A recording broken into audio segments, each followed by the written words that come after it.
본인이 약간의 기획을 하는 느낌을 제가 좀 받아요. 기획이요? 예. 그러니까 예를 들어서 뭘 이끌고 기획하고 그러니까 어떤 총선을 기획한다라기보다는 갈등 구도나 갈등 구조를 기획해서 전환시키거나 하는 기본적인 정치 행위를 하고 있는 거예요. 기획의 목적은 뭐라고 보시는 거예요, 그럼? 그건 뭐 본인이 염두에 두고 있는 정치 세력이 유리한 정치 성과물을 얻기 위한 노력이겠죠. 근데 국방부 장관 후보자 뭐 과거 쿠데타 뭐 혁명이었느니 아니면은 뭐 매국노 이완용도 어쩔 수 없다는 등 이렇게 얘기한 거 자연인 신분에서 한 발언이라고 얘기를 하는데 지금 자연인이 자기 얘기하는 거잖아요. 자기가 정치적 의식을 가지고 이렇게 내가 생각해라고 하는 것. 근데 이제 저는 2030 남자 유권자들한테 좀 말하고 싶어요. 이 사태에 그대들의 책임이 상당 부분 있다는 거를. 그때 여성 유권자들은 충분히 자기 몫을 이미 지난 대선 때도 했고요. 속았으면 이제는 깨어나야죠.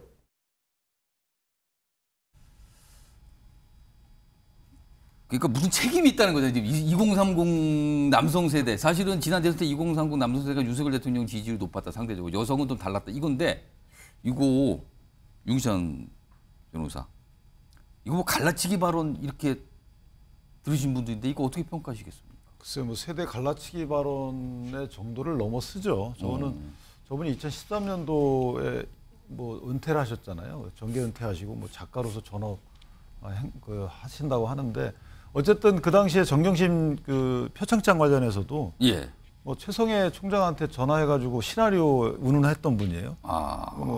그리고 한동훈 장관 관련돼서는 뭐 또 무고성 여러 가지 얘기도 했고, 그 다음에 증거인멸을 증거 보존이라고 했던 분이라서 뭐 그 정도까지는 제가 뭐 작가시니까 그 정도까지는 그렇게 왜곡을 해도 무고성 발언을 해도 궤변을 해도 그 정도까지는 뭐 그렇다 치더라도 이 사회 전체적으로 국가 시스템에 관련돼서 영향을 줄 수 있는 말씀을 저렇게 하시는 거는 저거는 저 화염병 이런 얘기도 했잖아요.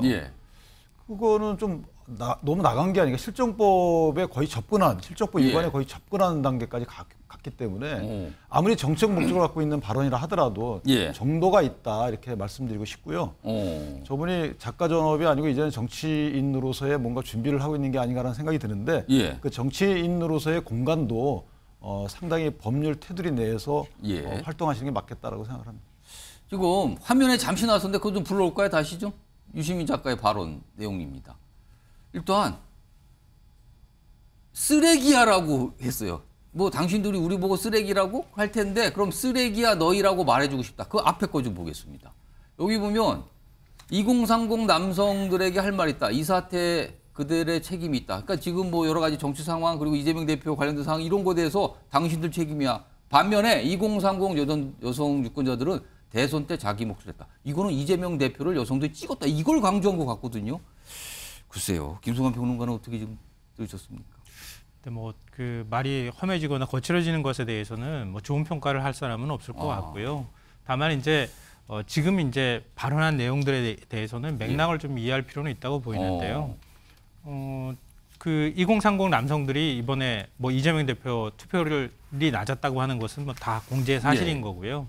지금과 같은 이런 국정운영 상황이나 이런 것들이 발생한 것, 그리고 윤석열 대통령 뭐 민주주의 역행한다고 하는 이런 모습들에 2030 남성들도 책임의식 가져야 된다라고는 전 충분히 얘기할 수 있다고 봐요. 그리고 그 뒤에 이제 쓰레기라고 나오는 발언은 2030 남성 중에서 좀 극우 성향을 갖고 있는 친구들이 가는 온라인 커뮤니티를 얘기한 거예요. 거기에 있는 사람들을 가서 민주당에서 설득하려고 했는데 설득이 안 되더라. 내가 이렇게 얘기하면은 그들이 나를 쓰레기라고 할 텐데 내가 그렇게 얘기를 한다면 나도 너네들이 쓰레기야 라고 얘기하는 맥락에서 나온 거예요. 그러니까 2030 남성 전체를 뭐 쓰레기다 이렇게 표현했다고 하는 것은 그건 조금 너무 과잉해서 해석하는 것 아닐까 그런 생각이 들고요. 또 한편으로는 그런 생각도 들어요. 지금 뭐 정치 다시 한다고 말씀하셨는데 정계 은퇴 선언 이미 했고요. 지금 열심히 책 쓰고 있는 작가잖아요. 근데 국방부 장관 후보자 뭐 과거 쿠데타 뭐 혁명이었느니 아니면은 뭐 매국노 이완용도 어쩔 수 없다는 등 이렇게 얘기한 거 자연인 신분에서 한 발언이라고 얘기를 하는데 지금 자연인이 자기 얘기하는 거잖아요. 자기가 정치적 의식을 가지고 이렇게 내가 생각해라고 하는 것. 비난의 대상은 될 수 있겠지만 예. 이게 사회적 논란이 돼서 이게 마치 앞으로 정치를 위한 뭔가의 예. 행위처럼 우리가 생각하거나 그렇게 취급하는 것은 너무 과잉 해석하는 것이다 이렇게 생각합니다. 지금 유시민 작가 요 발언에 대해서 또 논평하신 분이 있는데 그 논평의 내용은 과거에 유시민 작가가 했던 말을 약간 되돌려주는 것 같아요. 두 가지 영상이 있습니다. 확인해 보겠습니다. 한 50대에 접어들게 되면 죽어나가는 뇌세포가 새로 생기는 뇌세포보다 많죠. 사람이 멍청해집니다. 가능하면 60세가 넘으면 책임 있는 자리에 있지 말자. 60이 먹으면 뇌가 썩는다고 말씀하셨잖아요. 그 말을 자기의 말을 갖다 자기 몸을 들여가지고 생체 실험을 하는 거거든요. 그러니까 정말 전두엽이 부패했나 이런 생각이 듭니다. 어떻게 저런 말을 할까? 그러니까 내가 알던 유시민이 과연 옛날에도 저런 분이었을까? 그랬는데 내가 모르고 있었는가? 아니면 지금 이상해지는가? 별 생각에다 들게 해요. 자, 조장규 변호사. 뭐 진중권 교수의 발언 포함해서 어떻게 들으셨습니까? 예. 저는 진중권 교수님이 의아해하시는 부분에 대해서 저는 확신이 드는 부분이 있습니다. 변하신 것 같습니다. 왜냐하면 제가 예전에 대한민국 개조론 뭐 이런 것도 읽고 유시민 작가의 책도 좋아하고 이렇게 쭉 예. 봤는데요. 이렇게 극단적이고 편향적인 사고를 하시는 분은 아니셨거든요. 그럼 달라진 겁니까? 달라진 것 같습니다.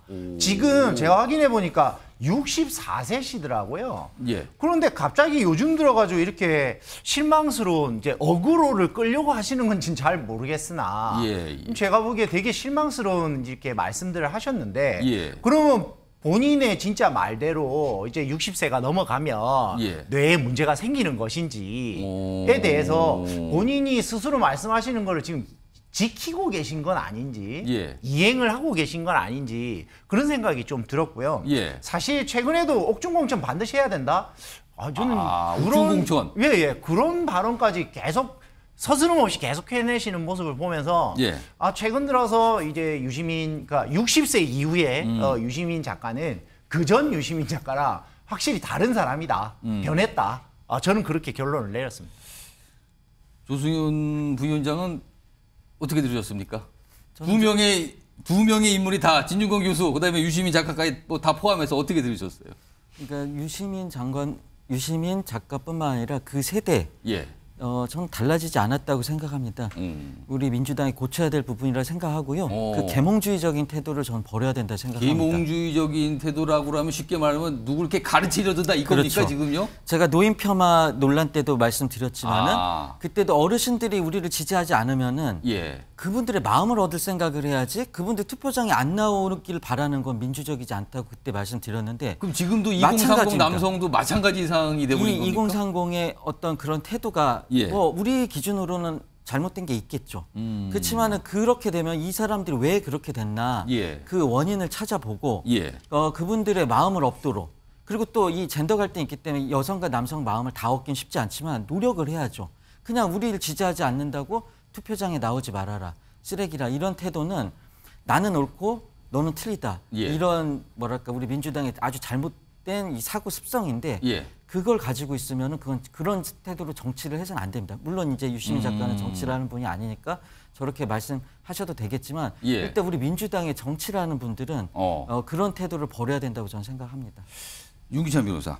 사실은 지금은 뭐 작가고 본인이 어떤 개인적으로 자유롭게 활동할 수 있는 상황이었어요. 유시민 작가가. 그렇지만 과거에 장관도 했었고요. 굉장히 정당에서 역할도 했었고요. 그렇기 때문에 단순히 그냥 자연인 작가라기보다는 정치적 발언의 무게가 분명히 있거든요. 직전까지 노무현 재단을 끌기도 했으니까. 근데 최근에 잠깐 말씀하셨지만 옥중공천 발언을 꺼냈거든요. 이재명 대표에 관해서. 이거는 약간 정치적 색깔이 강한 발언 아닙니까? 이거는요? 그러니까 본인이 어쨌든 작가로서 인지도가 높잖아요. 예. 그러다 보니까 영향력이 커진 거고. 주목도가 뭐 대단히 그렇죠. 높죠. 그 영향력을 다시 또 정치 진영에 또 투사시키고 어. 이렇게 선순환을 계속 이어가는 것 같아요. 다시 말씀드리면 본인이 약간의 기획을 하는 느낌을 제가 좀 받아요. 기획이요? 예. 그러니까 예를 들어서 뭐 뭘 이끌고 기획하고 그러니까 어떤 총선을 기획한다라기보다는 갈등 구도나 갈등 구조를 기획해서 전환시키거나 하는 기본적인 정치 행위를 하고 있는 거예요. 기획의 목적은 뭐라고 보시는 거예요, 그럼? 그건 뭐 본인이 염두에 두고 있는 정치 세력이 유리한 정치 성과물을 얻기 위한 노력이겠죠. 그러니까 기본적으로 갈등 구도를 만들고 전환시키고 하는 요 자유자재로 하고 계세요. 이것이 작가로서의 행위가 아니고 보통 정치 세력이 하는 역할이거든요. 예. 그러니까 작가로서의 전업 선언을 포기하시는 게 맞지 않겠나라는 생각을 합니다. 그 정치적 제가 소신을 한 30초 정도 드릴게요. 아니 작가는 정치적 소신 표현하면 안 되나요? 아. 정치 안 하면 되잖아요. 그럼 그것에 대해서 평가는 독자들이 하는 거 아닙니까? 그 독자들이 하도록 내버려도 될 것 같은데요. 제가 볼 때는. 알겠습니다. 지금 이게 유시민 작가를 놓고 약간 톨톨 비쳤는데 아무튼 장 외에서 발언에 대한 무게가 꽤 있고요. 그리고 어떤 주장을 내놓으면 영향력도 있는 걸로 평가받는 인물인 것은 분명히 보입니다.